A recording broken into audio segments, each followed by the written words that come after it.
This is the fifth in my A to Z series about words which are going to help you expand your vocabulary in English. Now, I've chosen the words not simply because they're going to be useful to you as of themselves, but also because they're related to other words in the English language. So if you learn one word, you can probably learn a bunch of others at the same time.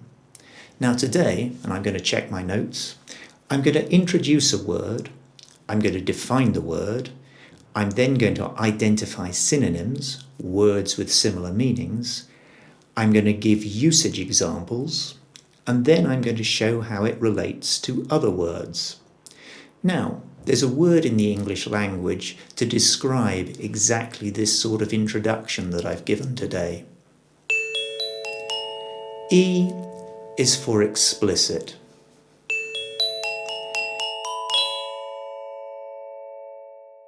E is for explicit. Let's dive straight into a definition. Explicit, adjective, to express something clearly, openly, and without ambiguity. So when there's no room for doubt in a situation, it's explicit. There are some pretty close synonyms in the English language, such as clear-cut, categorical, and exact.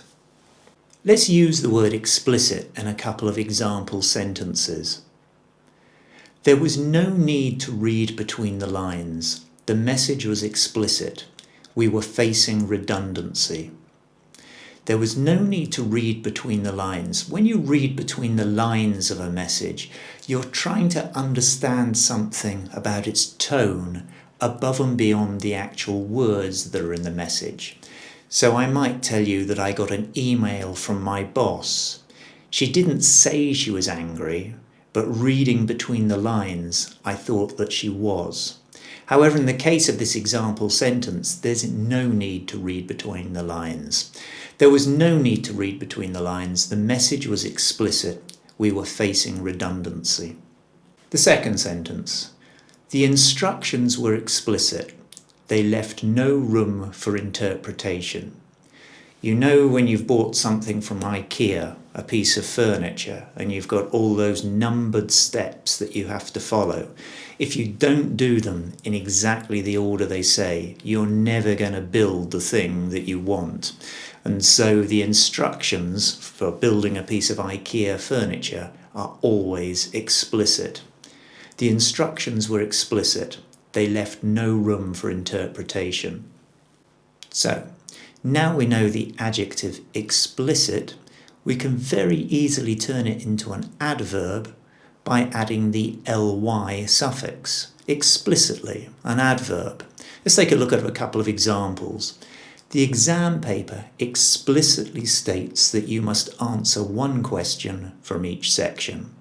I was always told when I was a student by all of my lecturers that you should always read the instructions on an exam paper before you actually start answering any of the questions.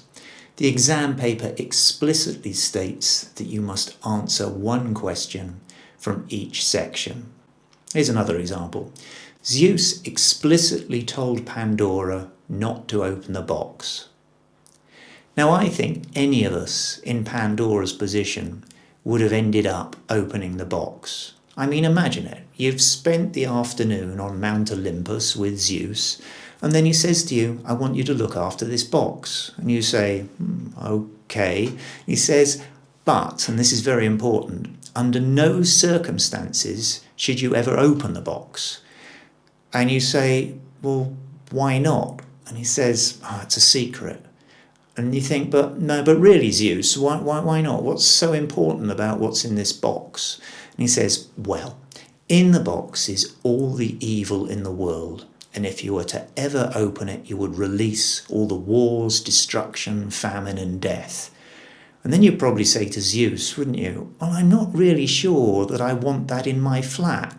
And anyway, up here on Mount Olympus, you've got all this space. Why don't you keep it? Anyway, Zeus explicitly told Pandora not to open the box. Both the words explicit and explicitly have perfect antonyms, words that mean the opposite. And so we have implicit and implicitly. Let's take a closer look at these two new words. Let's start with implicit, the adjective. Now, when something's implicit, it's not obvious, it's not clear-cut, and we have to draw the conclusion for ourselves. So let's take a look at implicit in a couple of sentences. Reading between the lines, it was implicit from the overall tone of the message that we were facing redundancy. So here, we've received a letter from management perhaps, and we're all workers in a factory. And the management haven't actually said that we're facing redundancy, but reading between the lines, reading from the tone of the message that it's sombre and formal, we're left to conclude that we're probably facing redundancy. But management haven't said so explicitly. It seems to be implicit. Reading between the lines, it was implicit from the overall tone of the message that we were facing redundancy.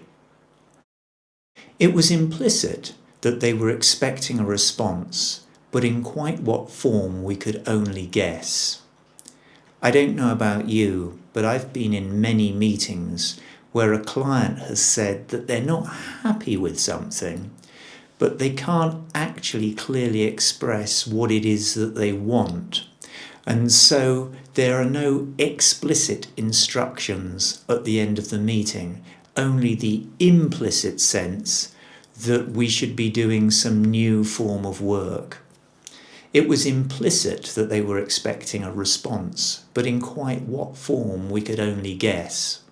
So let's move on to take a look at a couple of sentences that use the adverb implicitly. Implicitly, I always assume that you're going to have to answer at least one question from each section. So once again, we're back in the exam hall and we've got an exam paper with 3 sections. And implicitly, I think that there must be 3 sections because you have to answer at least one question from each. But as a personal piece of advice, every time still go and read the instructions. Implicitly, I always assume you're going to have to answer at least one question from each section. Without him ever saying as much, we implicitly understood that the professor was not a patient man.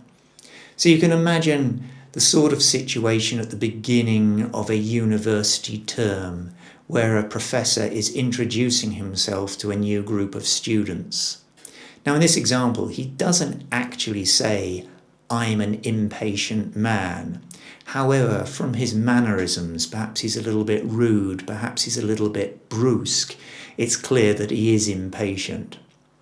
Without him ever saying as much, we implicitly understood that the professor was not a patient man.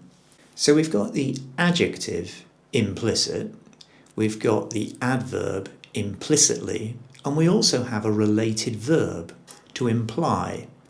Let's take a look at this in a couple of example sentences. The awkward silence which descended on the room implied that the meeting was over. An awkward silence is when nobody's speaking and there's social tension in the room. So the awkward silence that descended on the room implied that the meeting was over. No one said explicitly that the meeting was over. Rather, the silence implied that it had finished in a slightly awkward, difficult situation, a little bit uncomfortable. The awkward silence which descended on the room implied that the meeting was over.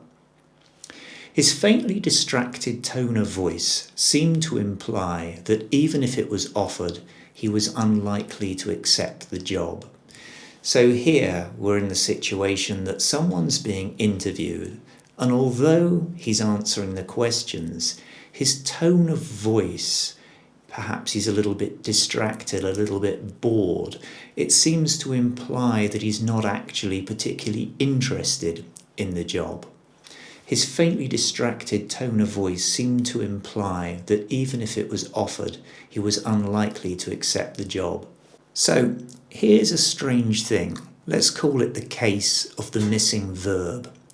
We've got these two adjectives, explicit and its perfect antonym, implicit. They're both words that originally come from Latin, and they arrived in the English language several hundred years ago via French. And as we've seen, they've both got adverbs. So we've got explicitly and implicitly. And implicit also has its own verb, imply. However, explicit has no related verb. The verb exply, which you think should exist in the language if we follow the same sort of logic, but it doesn't. It's simply not there. So I can imply that I'm hungry by saying I didn't have breakfast this morning. But if I want to be more direct, I can't exply that I'm hungry. I have to make it explicit that I am hungry by saying I want to eat now, or I have to state explicitly that I am hungry. But the verb exply simply doesn't exist. You'd think that it should, but it doesn't. So what have we learned today?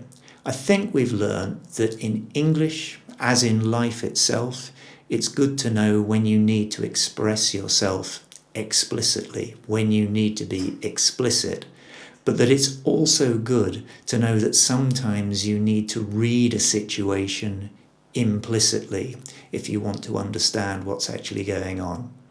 Okay, that's it for today. Catch you on the next one.